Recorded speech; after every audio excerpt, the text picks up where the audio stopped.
Welcome to Becoming Church, the podcast where we discuss how the message and movement of Jesus is not just about becoming Christians, but about becoming the church. I'm your host, Kristen Mockler-Young, and my guest today is Molly Stillman, author of If I Don't Laugh, I'll Cry, How Death, Debt, and Comedy Led to a Life of Faith, Farming, and Forgetting What I Came into this room for. I do want to let you know that there is a bit of a content warning on this episode, as Molly's book is a memoir about the loss of her mother. We will touch briefly in this episode on miscarriage, depression, and unfortunately, vomit. But it is also a conversation filled with hope, laughter, and how to find joy in the midst of all of it. Like Meg Houston said when she left us a review on Apple Podcasts, if you ever need a lift, you need to listen to this podcast. I've laughed, I've cried, I've learned things I can apply to my life as a mom, as a Christian, and as a human in general. Kristen does such an amazing job of asking the questions that are going to get the best answers, and it is definitely a highlight of my week when a new episode drops. If you ever want to leave us a review on Apple Podcasts, we would love for you to do that, as it does help people to find the show. For now, I hope this episode proves all that to be true as you listen to my conversation with Molly Stillman. Molly Stillman, welcome to Becoming Church. Oh my goodness, I'm so happy to be here. Thank you for having me. Yes. Should we give them a little inside baseball peek behind the curtain this morning? Please, let's. So you came on basically apologizing. I was like, good morning. And you were like, I'm so sorry. I was like, what is life today for you? What is life today is that I've been up since 3:30 with a sick kid. One sick kid who, again, woke up at 3:30 with like the stomach ache. And then you're like, what's going on? And then I got her situated. And then I was going to take her into school late because then she was fine. Like she went from being like, I'm on my deathbed to totally fine. And then my other kid comes downstairs and is like, Mom, I don't feel so good. And I was like, oh, you're probably fine. Like it's probably sympathy. And then violent vomit everywhere. And so First thing in the morning. And so I looked at my husband. I was like, well, that kid's staying home. The other one's going to school. Like, I don't know. So I normally I have a very I'm not like regimented, but like when my kids leave for school, like I have my morning routine, like feeding all the animals. I come inside, I do my Bible, like I get my shower, I put my makeup on, like I get ready for the day, even if I'm not going anywhere, because that's just my routine. And so everything is thrown off. I haven't showered. I threw some mascara on in case this video was going to be shown anywhere on the internet. So it looks like I'm halfway functioning. Also, we learned that Kristen and I both give our children popcorn buckets as barf buckets. And so yes. Are we the worst or the best moms ever? I'm not sure. Or maybe this is like a thing that every mom does and no one talks about it. Yes. Let us normalize this for you. That the thing you eat popcorn out of can also be the thing that you barf into. Yes. And you're just like, and my kids are at least at the age where for the most part, like they can make it to the bathroom, but there's just nothing. I have told my husband this. I'm like, I genuinely in parenting, like vomit is the thing that I cannot deal. I cannot deal. I tap out. I go, this is all you. I cannot. Anyway, so hello everyone, the Becoming Church listeners, podcast listeners. Swallow that coffee down. I know, it's fine. So anyway, you know what I mean? We've all been there. We've all been there. It's fine. We have. And our listeners, listen, if they didn't have a rough start to their day today than they did yesterday, or they will tomorrow. Like, we are all just a bunch of normal people trying to get through the day. Yes. Listen, let me read to you right off your shirt. You are loved, you are accepted, and you belong here, Molly. Okay? Yes, okay? Exactly. Well, we will just jump right into it. I want to ask you two questions right up front. Your website says that your goal is to make people laugh, cry, and laugh till they cry. Mm-hmm. So I want to know, Molly, for you, what's something that made you laugh lately? And what is the last thing that you cried about? Well, I laugh a lot. Okay. Obviously, we just laughed just now. Yes. But the first thing, I think the first thing that actually comes to mind is my kids just like in general make me laugh, and they will say things that they're not trying to be funny, but they just are.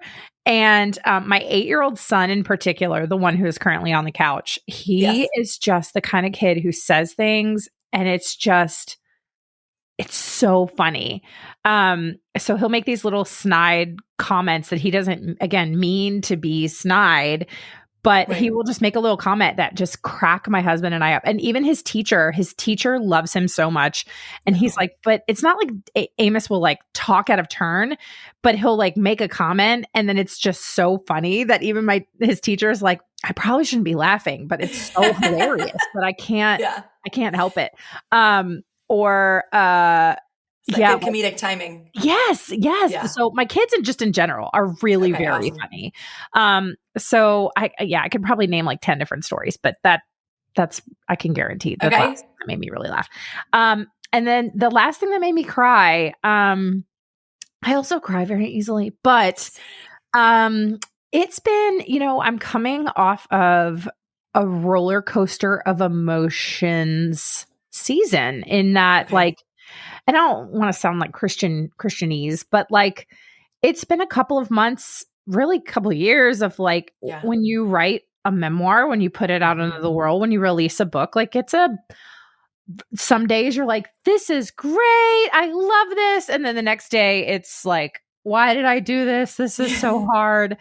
And I had a really honest conversation with my husband a couple weeks ago where, I kind of feel tired, and not in like in just a way where I feel like I'm not doing anything really well. Like I feel like I'm doing a lot of things okay right now. And I know that that's not really true. Yeah. But it's hard when you're like, I feel like maybe I'm like, am I failing as a wife right now? 'Cause I'm so tired that I'm slacking on things around the farm that I need to be doing with, or am I failing as a mom right now? Because I've chaperoned all the field trips this year. I've tried to do all the things. And then my kids are real upset because field day is on Friday. And I was like, guys, I can't do it this year. I can't do field day this year. I've done every other thing and I'm not standing out in the hot sun running a dunk tank this year. Like I had to say no. Yeah. And then I was like, well, am I letting them down because I'm not running the dunk tank? Mom guilt. Yes. And so it's like the mom guilt is in, and then I'm like behind on other random stuff. And so it just feels like a lot. Yeah. And so I had a good cry about it. Okay. That's good. That's good. I will tell you, my second grader, my youngest, is right now, as we are recording, doing like a performance for the volunteers at the school. And I was like, hey, go. I got an interview at the same time. I can't be there. I'm so sorry. And she got all bummed. So I feel that. But also let me give you some advice. I might have shared this on the podcast before. I can't remember, but it has given me a lot of freedom. And that is basically just knowing every day going in that you're going to disappoint someone. Yeah. You're going to disappoint somebody every day. And as long as we kind of rotate through, like as long as it's not my husband every day, as long as it's not my kids every day, as long as it's not myself every day, as long as it's not my boss every day. Yeah. Just going in knowing with that mindset of like, I'm going to disappoint somebody today. Yeah. Helps sometimes, Yeah. Yeah. And I feel like I have a pretty good perspective on it. And, like I said, it was a really good conversation my husband and I had, but it's hard. It's hard when it is. And I feel like I've actually done a really good job in the last couple of years of saying no to some things. But then there are just times where it's like, there's just a lot. There's just a lot happening. Yeah. And I can't really control it. And so, I mean, I'm trying, part of the conversation was I have not done Sabbath well. I've never been great at Sabbath. But it's been something the Lord's really convicting me on lately where I feel like I'm like, I need to rest, but I don't know what that looks like. And I don't know how practical that is. 'Cause we also, you are, you work at a church, like we are part of a church plant. And so we are there every Sunday from 7:30 in the morning until 1 p.m. And my husband drives the trailer and we unload and we set up and we tear down every Sunday. And so like Sundays aren't really going to work for Sabbath. And then Saturdays, like we live on a farm. And so Saturdays tend to be farm days. And so it's just like, I don't know when to rest. I don't know how to rest. And so that's something that going into the summer, I'm like, all right, I've really got to be intentional about this and carve it out and make it a priority like I do other things. Yeah. Well, I will recommend, but we're going to get into your book, but I will also recommend a book to you that I read recently called Tired of Being Tired by Jess Connolly. Yes. And if you yes. don't have that yet, I need you to pick that up because Yeah. it addresses a lot of seasons and all of that. But Yeah. but you mentioned it, Molly. You wrote a book called If I Don't Laugh, I'll Cry. Yes. And I will say it is the funniest book on death that I think I've ever read. Wow. Thank you. That actually, that sounds like I love, that's a huge compliment. Thank you. Okay, good. I was literally doing like a closet. I did it on Audible. I love hearing authors read their own stuff. Yeah. And especially because you sang in it multiple times. I was like, this is so lovely. I'm glad I did Audible. But I was doing like a closet organization project. And my husband came in and he's like, oh, are you listening to this podcast that I love that makes me laugh? And I was like, no, this is about a girl whose mom died. And he was like, okay. Like, I think you might have a problem. But I think that for your personality, like it's easy for you to find humor in pain, right? But how would somebody listening know? Humor can also be a defense mechanism. For sure. How do people know if they're using it as a defense mechanism or if it's healthy? Great question. And I can speak to this because I have done both ways. Okay. So for a long time, humor was primarily a defense mechanism. And the reality of it is that it all boils down to, are you actually dealing with the root issues that you're facing? Whereas for a long time, I was not. So I was just suppressing it and I was putting on a fake smile, a fake laugh. I was doing all these things to make everybody seem like I was fine. Yeah. So it's not a super black and white distinction, but the reality of it is are you dealing with what is at the root of your pain? Are you dealing with grief? Are you dealing with the suffering? Are you dealing with the betrayal, the hardship, the whatever, insert hard thing is here? Yeah. Are you actually dealing with that? And then are you incorporating laughter and humor and looking at the positive simultaneously? That's a more healthy form. Whereas again, a lot of times, like, so for example, I did not go to counseling for the first time until I was 33. Okay. So my mom died when I was 17. Wow. I got a surprise inheritance and blew it all in 2 years by the time I was 23. And then became a Christian at 25. And then I lost a pregnancy in the second trimester when I was 33. And I thought that was why I was going to counseling, was to actually finally deal with that. Oh, and I had postpartum depression like prior to that with another child. Yes. So finally my husband sat me down and was like, I think you need to talk to somebody. And so I went to counseling. And I remember I walked into the counselor's office and I sat down with her and she's, kind of like, tell me your story. And she was like, it seems as though we have a whole lot more to unpack here than just a pregnancy loss. And I was like, oh, is it? Is that fine?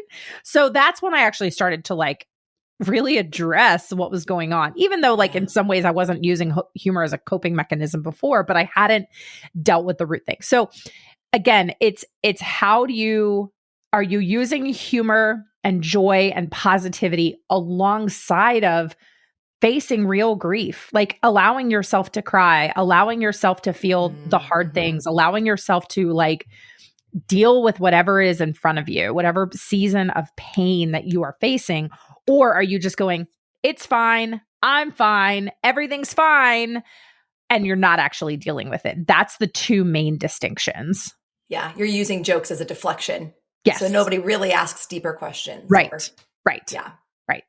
Well, you said, to take it one step further, I think you said in the book, you said, my identity is not found in making people laugh, but in showing them the source of real, true joy. And I think it can be really tricky when we try to dissect our identity and our purpose, especially for Christians, especially when it comes to going like, this is a gift, that God has given me.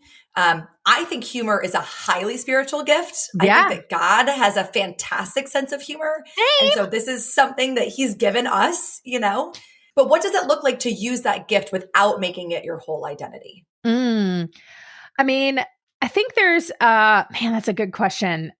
And I don't know that there's, again, like a black and white answer, but I do think that in general, yeah, but yes, I love that you said that God has a sense of humor, because he absolutely does. I can tell you countless examples. Like if you don't think God has a sense of humor, then you and I are not reading the same Bible. Yes. Because Yes. there are so many funny stories in the Bible. We're living in this same world. Like, I know. yes. Like there's so many things like, in creation, there's so many things where I'm like, God had fun with that one. Like, like the axolotl. Have you ever seen an axolotl? Yes.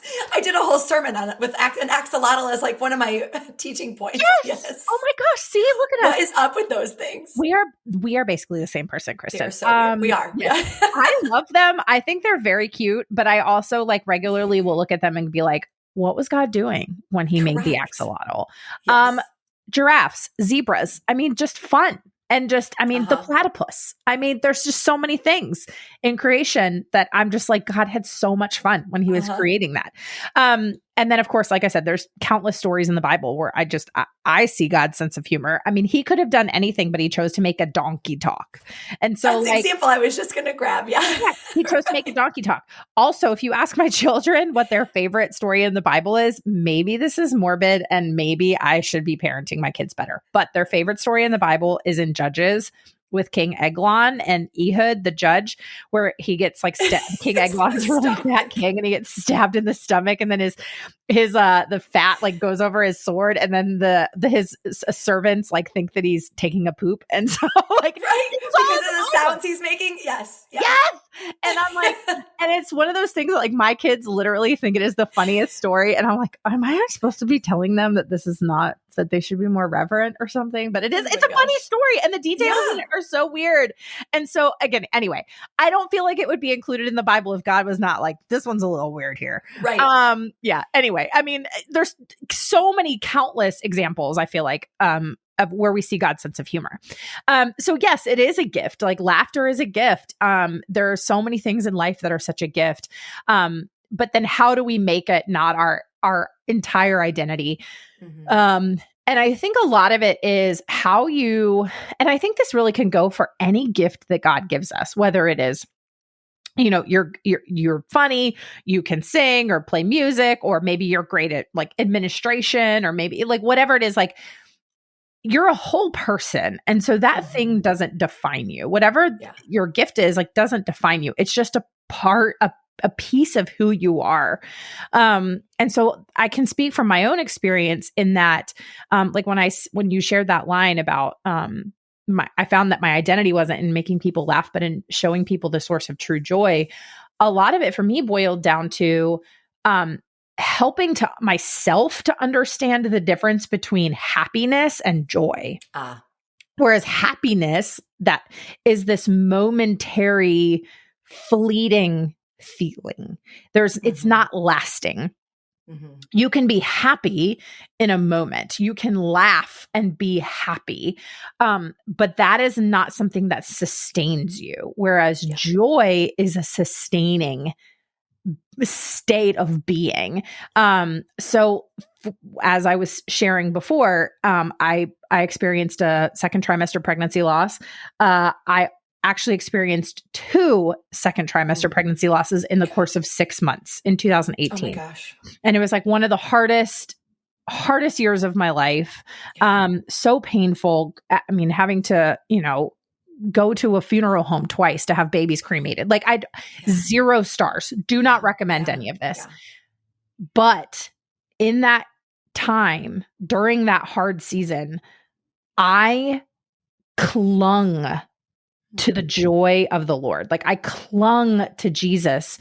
I clung to that peace that surpasses all understanding that we read about in Philippians.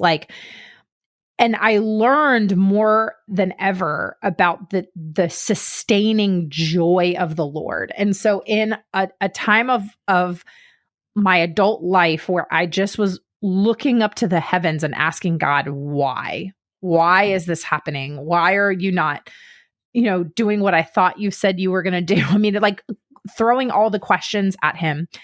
Yet at the same time, like I had this peace and this joy and this trust in him that I couldn't really explain. And so I think that's because at the end of the day, like I found my identity in him and what he has called me to and what he's created me for. And so that was something that I was just really intentional about. And so I think that that's how we make it when we make our identity about us versus when we make our identity about what Christ sees us as. And so when we make our identity about who we are as daughters or sons of Jesus, sons of the Father, daughters of the Father, like when we make our identity, and then our giftings are just a piece of that rather than making our identities actually about ourselves. And that's, anyway, so I don't know if that actually answered your question. I think you did. I think it did. I think you did. I think so. I think so. Yeah. Well, what about people who would say that are skeptical maybe of humor in these hard situations, right? Like who maybe would say that humor is disrespectful, like at the funeral or, your mom's funeral, something like that. What would you say to the skeptics of grief humor maybe? Yeah. Well, I would answer it in two ways. Okay. Both a biblical and an actual scientific way. So, Proverbs 17:22 says, "Laughter does the heart good like medicine," whereas I think it's a broken spirit dries up the bones. And so that proverb of laughter, and some translations say a joyful heart does a joyful spirit does the heart good like medicine. A broken spirit dries up the bones. So like laughter's medicine. It really is. But there's actual also scientific evidence to support this. So this is something that I started to actually do some research on, and I will raise my hand right now. And I'm not going to tell you that I know the exact statistics. I am not a scientist, but I have done a lot of reading on this topic. So I myself am not a neuroscientist. I do not claim to be. However, I do claim to have read a lot of books and listened to a lot of podcasts on this topic, and read some scientific journals. So here's an example. There was a study that was done in Norway. And what they did was they took a sample size of cancer patients. And they followed this sample size of cancer patients. And I don't remember exactly what their parameters were to how they divided them, but they essentially divided them into two groups. One group was a group of cancer patients who categorized themselves as having a good sense of humor, having a positive attitude, enjoyed watching comedies. Like it was like they did this survey. And so they had this group of cancer patients that, again, sense of humor, like to laugh, positive attitude, watch comedies, things like that. Then they had this other group of cancer patients that categorize themselves as not really having a great sense of humor, not really like into comedies, like kind of negative. And then they studied personality. Just personality wise. And then they studied these two groups. And on average, the group of cancer patients that had the positive attitude, watched comedies during their treatments, had a good sense of humor. On average, they were living 4 to 6 years longer than the patients that weren't. It's a long time. It's a long time. And so that was just like one study that was done. But there's all these studies that show like what is actually happening in your body when you have a really good laugh, where your face hurts and your stomach hurts and all of that. Your body is releasing so many positive chemicals that are not only running to your heart. So the joyful heart does good like medicine. It actually literally does. Your blood vessels around your heart are opening up. It's increasing blood flow. So it reduces your risk of cardiovascular disease by a lot. I don't remember the exact percentage, but I mean, you're talking about, you're literally making your heart healthier. You are releasing stress hormones. You are people who laugh regularly have much lower rates of anxiety and depression and suicide. And so there's like literally scientific evidence that shows that when you incorporate humor and laughter and joy into your life, that it is actually healing to the body. And so, I mean, think about like when you're around, say you have like a group of 10 people and 9 are positive, but 1 is negative. What happens?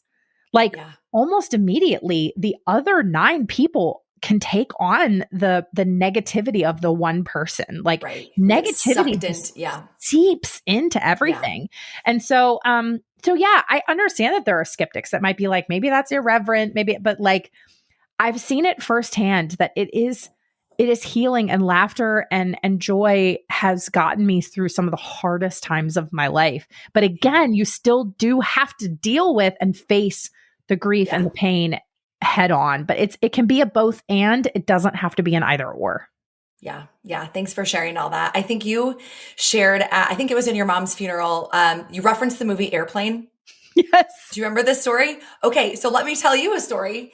At my grandmother's funeral, which was really the first death that I ever experienced. I didn't really, I was close to her. I'm named after her. My daughter is now named after her. So it was hard, but it was the first time I'd ever experienced loss, like of any kind, really. And we were sitting, I guess, between the visitation and the funeral service. And we were all sitting around quoting Airplane, like quoting lines from the movie Airplane, which is so stupid and silly and just making each other laugh. And at one point I started laughing so hard, I went, "Oh my gosh, you're killing me." And my grandmother is literally laying on the other, and I like froze. I'm 15. I was like, "Oh my gosh, I just said killing me in a funeral home and my grandma is dead and she is late." You know what I mean? Yes. But like everybody started laughing and it broke something. Like it broke something in the room. It broke something in our family. All of us then just felt like, hey, we can breathe now. We can be here and we can go into the funeral ceremony and we can celebrate her. And like, but we all just like took this collective breath after something that I was afraid I was going to get in trouble for came out of my mouth, you know? Yeah. I think about this a lot. Maybe this is morbid. But I've told, like, I have it in my will. Like, I'm like, you are not allowed to wear black at my funeral. I love it. We're not doing it. You're going to wear bright colors and you're going to sing worship songs and you're going to tell funny stories and embarrassing stories. And yes, you can cry, but I also I want my funeral to be celebratory and full of joy, because that's what my life was. And also at my, I want to live to 100. So let me be clear about that. Yeah. So, okay, Lord, did you hear that? I want to live to at least 100. But also at that point, I'm going to be fine. I'm going to be up in heaven. Jesus and I going to be hanging out. We're going to have the best worship party ever. I believe that there's going to be Krispy Kreme and Chipotle with no calories. I'm going to have my own fountain Diet Coke machine in my room in the gold streets of heaven, in the house that the Lord has prepared for me. Okay. So I'm going to be good. Yep. Okay. Yeah. So y'all can celebrate too. Celebration. Yeah. We had, I talked recently with a girl, Dorina, and she lost her husband unexpectedly. And at his funeral, they had 3 little girls. And so they had bounce houses. They had bounce houses at his funeral because she was like, I don't want them to remember this as the saddest day of their lives. I want them to remember that we celebrated their dad. And I was like, that is the most beautiful, coolest thing I've ever heard. That's beautiful. Yeah. I love it. I love it so much. Yeah. Yeah. So a big part of your story, Molly, you talk about ignoring God for a while and really not liking God for a good portion of your life. Yeah. And then you wrote that one day he picked you up on your feet and said, I got you. And so for people who aren't sure about God, who definitely don't think they've ever had a quote unquote spiritual encounter with him where he's got them, what could it look like for God to have their back right now? Maybe in a way that they're missing. Man. I will tell you, and again, man, it's so hard because I wish some of this stuff could be a little bit easier, but that's never the way that God takes us. For me, I can speak to my own experience, is that God had to strip away and remove all the things in my life that I thought mattered. God had to take it, every bit of thing, everything that I found comfort in, everything that I found solace in, everything that I thought was bringing me life. And then he had to take it away. Because what that did was it took my eyes off of myself. And the second I took my eyes off of myself and I gazed them outward and upward, that is when I realized, oh, this isn't actually what I like. This isn't actually about me. Mm. And that is so countercultural. Yeah. Because what our culture says is that when you are in pain and when you're broken, like self-care, self-care, self-care. This is not, what I'm not saying. So I feel like I have to add this caveat. I'm not saying to not take care of yourself. I'm not saying to not rest. So I talked about this in the beginning. Right. I'm not saying that you shouldn't go into counseling. That's not what I'm saying. Right. But what I am saying is that when you take your focus off of yourself and your problems and everything is me, and why, and instead looking at God and looking at who he is, what he says, what his promises are, like looking around you at, again, the simplest things in creation, gratitude. Mm-hmm. The second that you do that, I'm telling you, it's not like a switch flips, but what I can tell you is like that all of a sudden you realize like, oh, Jesus actually told me to take up my cross and follow him. Yeah. And not to like make myself the hero of the story or why the world does not revolve around me. Mm-hmm. But our culture and our society are just riddled with that right now. Yeah. And it's just like everything is about us and how can we make ourselves bigger and better. And I'm just like, no, that's garbage. Yeah. It's garbage. Yeah. And that's so unhealthy.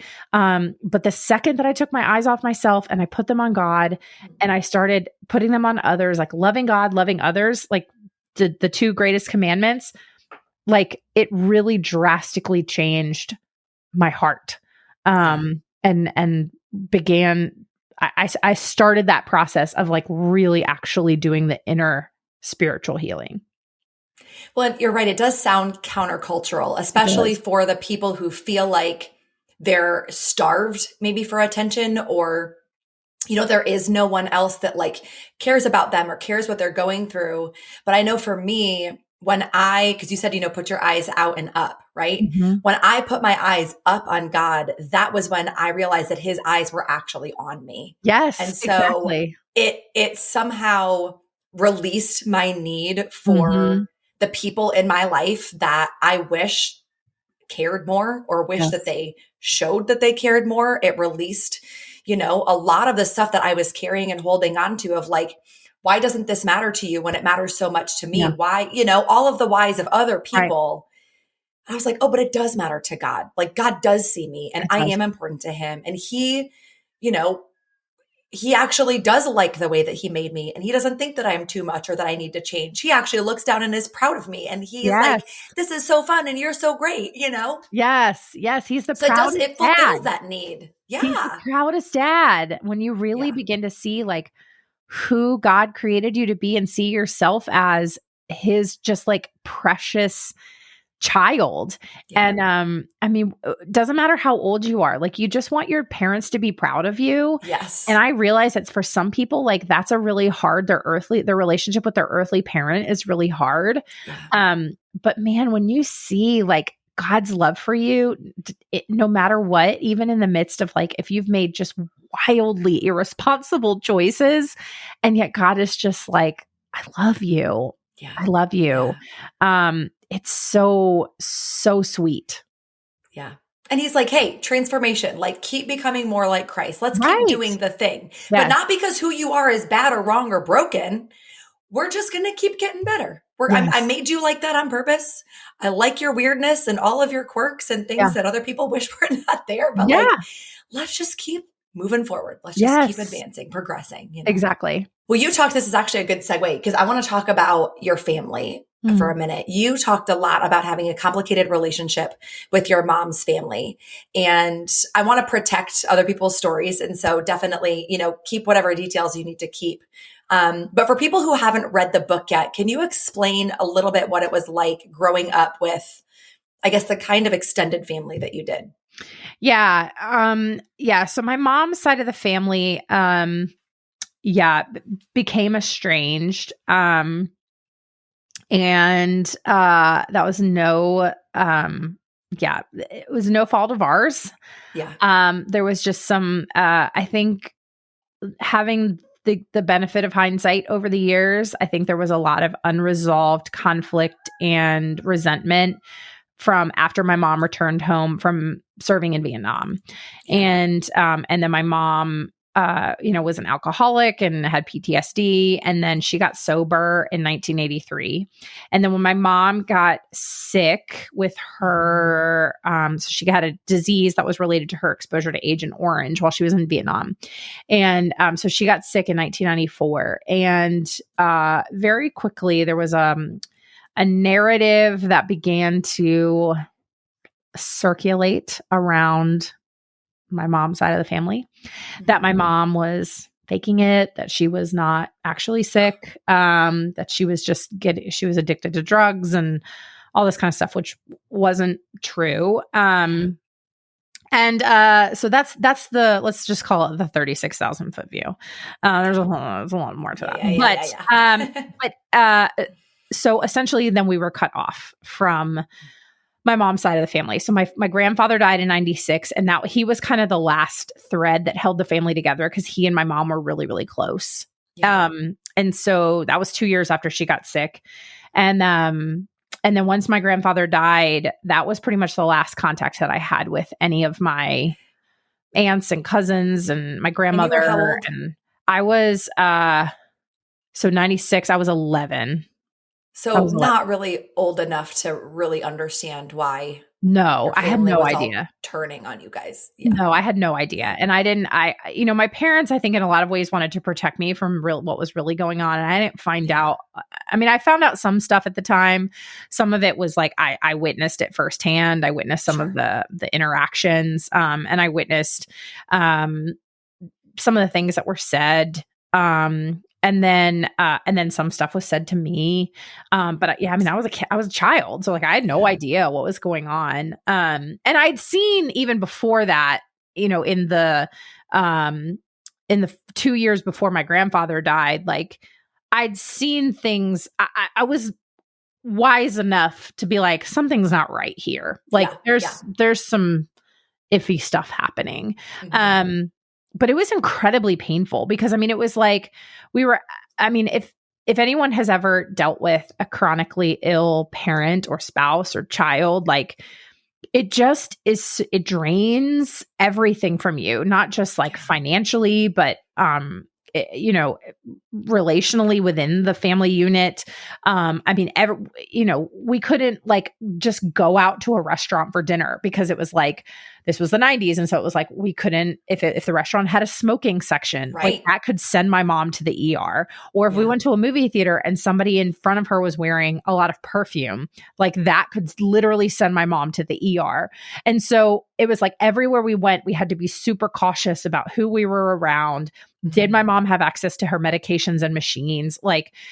And so it like any sense of normalcy in our life was gone. And then the thing that, when you're suffering and when you're in pain and when you're sick, like the thing you want most is your family. Right. And then all of a sudden we didn't have that. My dad's family we were so close with, but they were all over the place. Like they were all over the country. So they weren't close. Whereas like my cousins who I was really, really close to, like they lived a mile from me. And so I went from seeing my cousins all the time to now I don't see my cousins anymore. And so like, I don't see my aunts and I don't see my grandmother. And so like, that was, and then my mom was just devastated. And so it was so painful because it was just so much loss of normalcy, loss of money, loss of relationships, loss of family, loss of what we thought life was going to look like. And it just kind of felt like we were already down. And then it was just like life just kept kicking us. It was really difficult. But yes, it's that compounded grief and loss even before you lost your mom. Yeah. Like you guys were walking loss for a long time. Yeah. A long time. And then for perspective, like my mom died in 2002. My grandmother died in 2004. I did not learn that my grandmother had died till 2006. So like it was almost 2 years later that I learned that my grandmother had died. And I was like, nobody thought it was like, I don't know, maybe we should like let Molly know that, you know what I mean? Like nobody was like, Yeah. maybe we should give her a call, let her know her grandmother's dead. No, I mean, it was none of that. So that was, it was just a really, because like when my mom died, I did go see my grandmother. And I did, because I felt it felt wrong to not let my grandmother know that her daughter had died. Yeah. And I did let, her family know, her aunts and uncles and cousins and sisters. And, because that's the right thing to do. And so, it was really hard, but I tell you, like, I will say, like, God has been really kind to, a lot of forgiveness has happened. There's only one relationship that I've been able to restore, and that's with one of my cousins, which has been really sweet.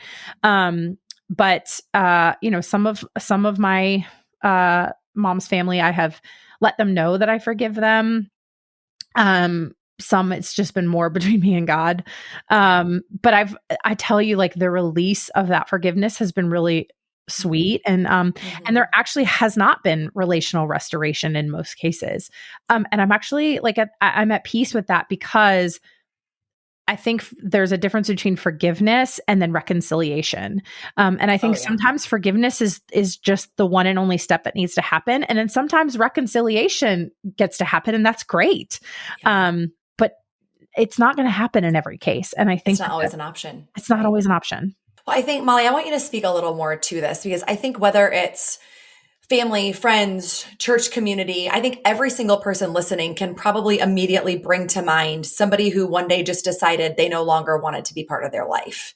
And not to minimize death or loss, which are obviously big, heavy things, but sometimes this is a different kind of weight. This is a different kind of grief, because it's someone actively making the choice to no longer be in your life. And then you may still see them out around town or on social media, or, with friends that you have in common, like their name still pops up or their face still pops up.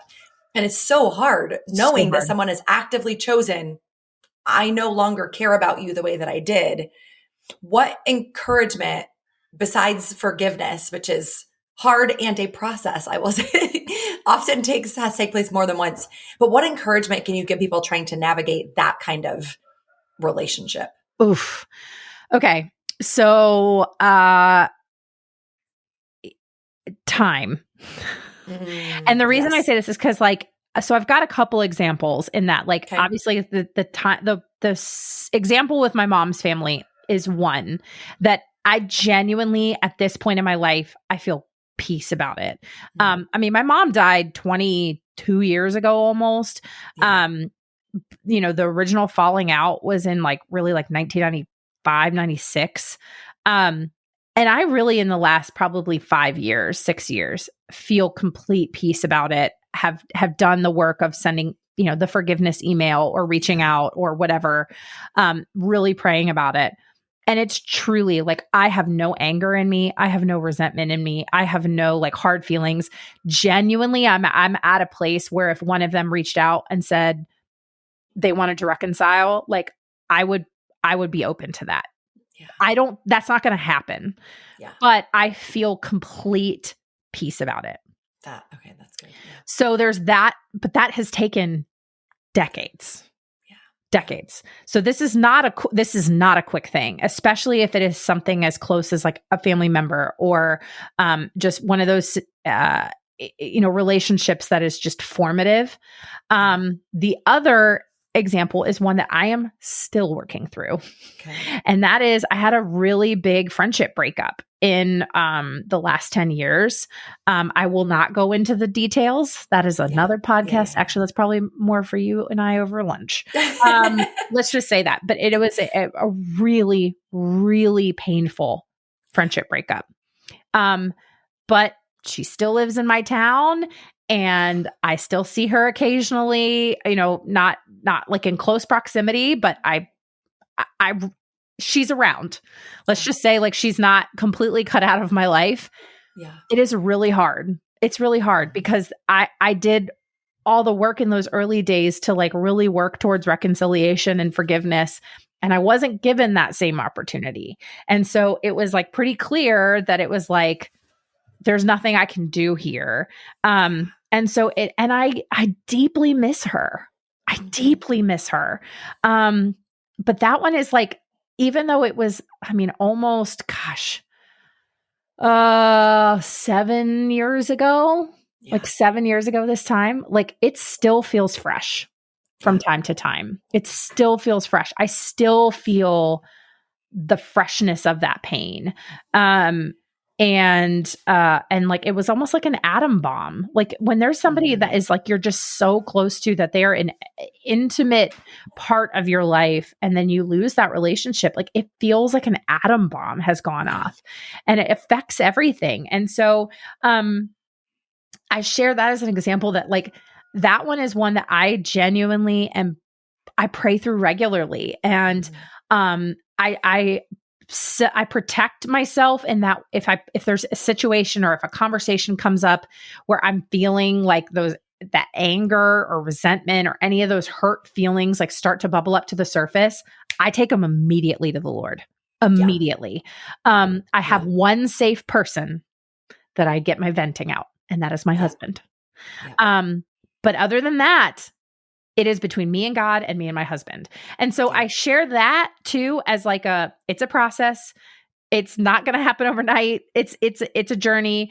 I do believe in finding a safe person to be able to have those conversations with. I don't believe in gossip. I don't believe in like slander or anything like that. So I, in the safety of my covenant marriage, my husband and I can freely speak, and I can get it out, and then I can go to the Lord and be like, Lord, but then beyond that, I keep it protected. So, whether that's a counselor, whether that is a spouse, I don't believe in, I don't think that it is healthy to go about just like having conversations with everybody. That is not the way to go. Well, and sometimes you need somebody who's removed from that relationship too. Yes. You know, I have a very similar story that I could share with you, and a friend of mine, we both experienced it at the same time. And we realized that for a while we would talk to each other about it, because I was like, well, she's the only other person who gets it. Like we were the only one who understood for each other. But after a while we realized like, hey, this is not actually healthy for the two of us. And she and I are great friends, but I'm like, it's really, because like if she's in a place where she's healthy about the loss of that relationship, and then I'm not, and I come in with her, then I kind of upset her and bring all the grief back up for her again. Well, it's like what we were saying earlier about like the one negative person, the 9 positive, like the negativity, the gossip, like it is a cancer real quick. Well, and sometimes you have to get it out, like you said, but yeah, I think it's the safe person maybe needs to be somebody who's not in the weeds of that same relationship or that same 100%. Hurt, so that they can just either listen or speak objectively, or, 100%. Yeah. And so I think that takes wisdom and discernment to figure out who that person is. But I think also just giving yourself the permission to like, if it's a deep wound, a deep relational loss, like it's not going to go away overnight. And so give yourself the gift of time. Sometimes we just want it to, like, we live in a microwave culture. Like we just want it to be like right now. And that's just not how it works. Especially when it's a deep relational wound, it's just going to take time, and it's going to take prayer, and it's going to take patience. Yeah. Well, at your mom's funeral, where a lot of her family members did show up, your dad said, I'm trying to read this, Molly. I have sobbed every time I read this line because it is so beautiful. Your dad said, this isn't about the people who chose not to be part of her life. It's about the people who did. And that has wrecked me. It is so beautiful and so gracious and so hopeful. And so I guess just to the people who are focusing more on the loss, like how can we do this? How can we choose to shift our focus to the people who are in our lives now, and the people who do want to show up and be part of it? And maybe even especially the people that feel like, well, I haven't in a way replaced those relationships. Like they're still looking for that. What would you say to them? Yeah, I'm telling you, my dad, he's going to be 80 in a couple of weeks, and he is just chock full of this kind of life wisdom. And he's really the king of, looking at the positive, focusing on the gratitude. And I've just never really seen him, like I've seen him angry, I've seen him upset, but he's just truly one of the gifts that God gave him is being able to see the positive, and being able to really turn a negative situation into something that is really beautiful. And so, yeah, I've taken that with me in that, like, because I've thought about that a lot, that like the loss of like, just my mom was just such an incredible person and so fun and funny and full of life and laughter and generous and giving. I mean, I was her daughter. I got to see all of it. Like, you know what I mean? Like there was no, and she just genuinely was as a woman of integrity and honesty. And there were just, and so it was their loss that they didn't get to be a part of her life. And so, and I think about that, like in my own life, about the importance of, I think making friends as an adult is hard.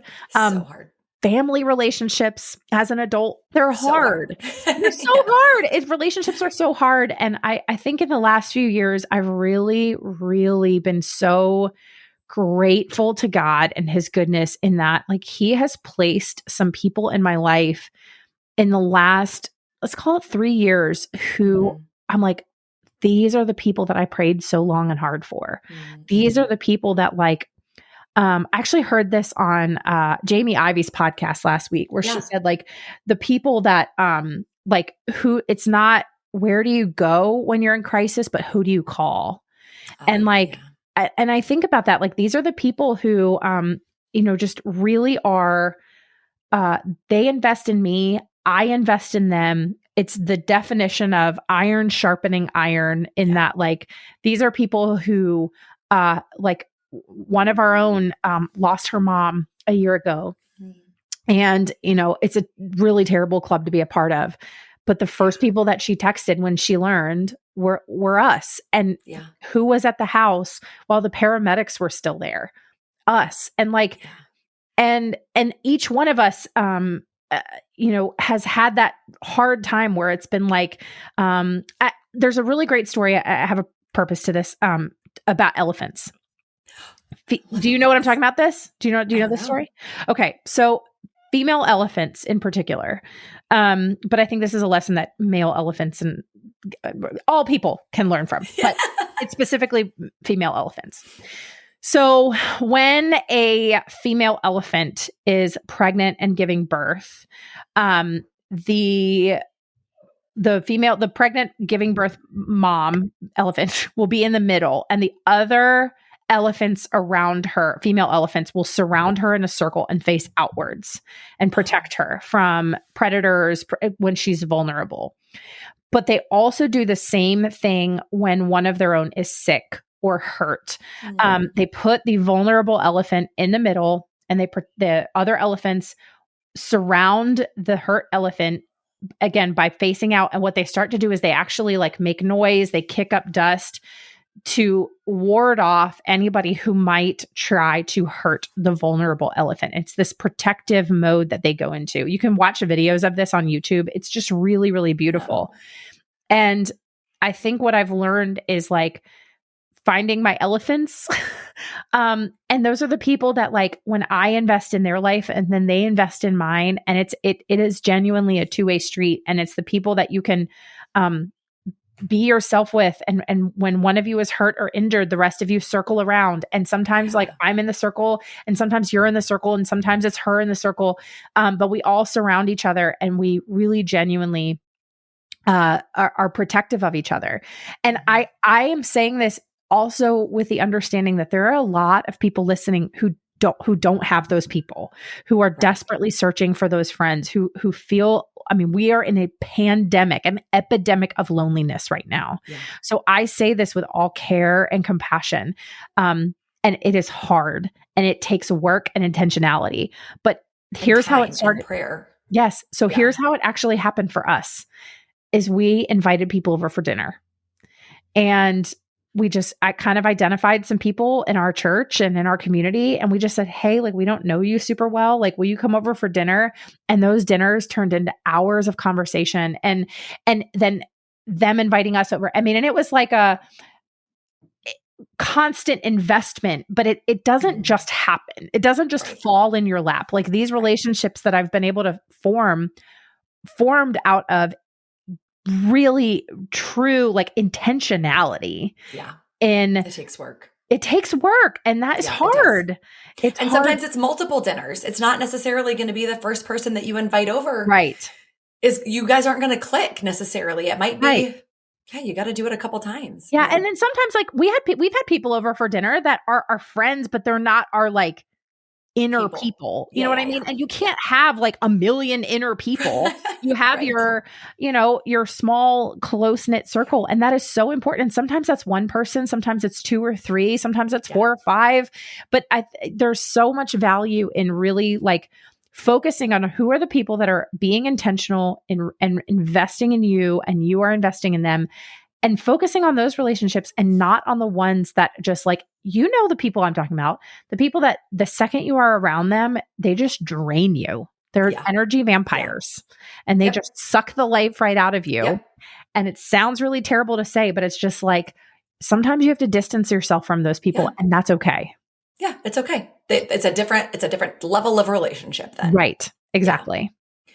Well, Molly, since the podcast is called Becoming Church, and we are trying to help people to understand that, being a Christian is not just about being a Christian on Sundays for an hour, but being the church out in the world. How can people listening be the church people around them? Maybe using humor, if that's how, or if you have another answer, that's fine. But what can they do today practically? So I love this because I'm actually in the midst of studying Acts right now. And one of the things I love about the Acts church is, and I actually read this, I highly recommend this book, if you have not read it, but it's called Letters to the Church by Francis Chan. Okay. Highly recommend it. I mean, like, I've listened to it on Audible. I have, read it probably 2 or 3 times. But one of the things that really convicted me about this book is, and I don't remember what chapter it's in. It might even be really early on, but basically it was like, if you were to strip away everything you know about the current like American church, and you were to read the book of Acts and just build a church based on just what you read in the book of Acts, would you recognize what you see today?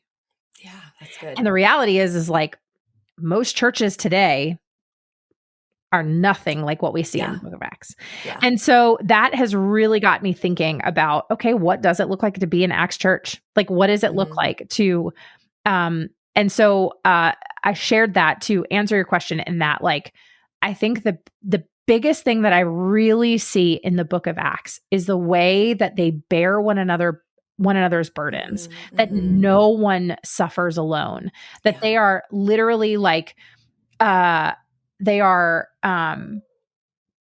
everything from like they're selling all of their possessions and bringing everything to the church, and they're taking care. I mean, when like the orphans and the widows, and I mean, I'm going to step on somebody's toes right now. Like, I have people that ask like, should I tithe on net or gross? And I'm just like, you're asking the wrong question, because actually in the facts, they're literally selling everything and bringing it to the church. Yes. So, you know what I mean? Like, yeah, you're too in the weeds on this. Yes. And so, I think a lot of it is like, looking like that Acts church about what does it look like when somebody in your church, whether it's in your actual church body or in your community, is hurting. Like, are you showing up with a meal? Are you running errands for them? Are you taking them to doctor's appointments?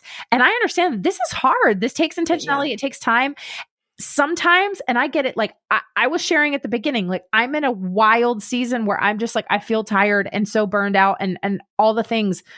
And so sometimes like me showing up for other people right now might not be running them to a doctor's appointment or taking them a meal, even though like we have Grubhub, send them a Grubhub gift card. Yeah. Yes. But sometimes it's actually me like typing out a prayer and texting it to them along with some scripture, and like actually taking the time to let them know, like, I'm not just telling you I'm praying for you. I'm writing a prayer out for how I'm Right. praying for you right now. And Yeah. taking moments out of your day to do that. We see that all over Acts about just taking these things to prayer, praying for one another, with one another. And so I think sometimes it's going to vary on your level of involvement, whether it is as simple as texting somebody a prayer or as involved as cooking a meal for them and inviting them into your home. And I think also your level of relationship too. Like, I don't want people to hear, oh, I have to do this for every single person in my church. No, you don't. But are you in a small group? Are you in a study? Are you in, some kind of circle where you show up for the people that you can, right? Not that you have to do it for every single one, but are you doing it for a one, the one, or, Well, I think here's a great example. So we're a part of a small church plant. We know we have about 150 people. And so I realize that this is not going to be applicable in all situations, but it might be, I don't know. So we've had, if somebody has had surgery, so we had somebody in our church who had her gallbladder removed. And so it was let's just take the burden of meals off of their plate for the next month and a half. So somebody who's really great at administration, this is their spiritual gift, created a meal train and then sent it out to the church. I had never really had a conversation with her before, but I signed up for a meal and I dropped it off on her. All I did was I literally just doubled a recipe I was already making for my own family. I dropped it off on her front porch, introduced myself, really had a great conversation. And now she has come to my house for Thanksgiving. So this happened a couple years ago. And it was I didn't really know her, but then we invited her over to Thanksgiving because she's single and she lives alone. And so it was that's great.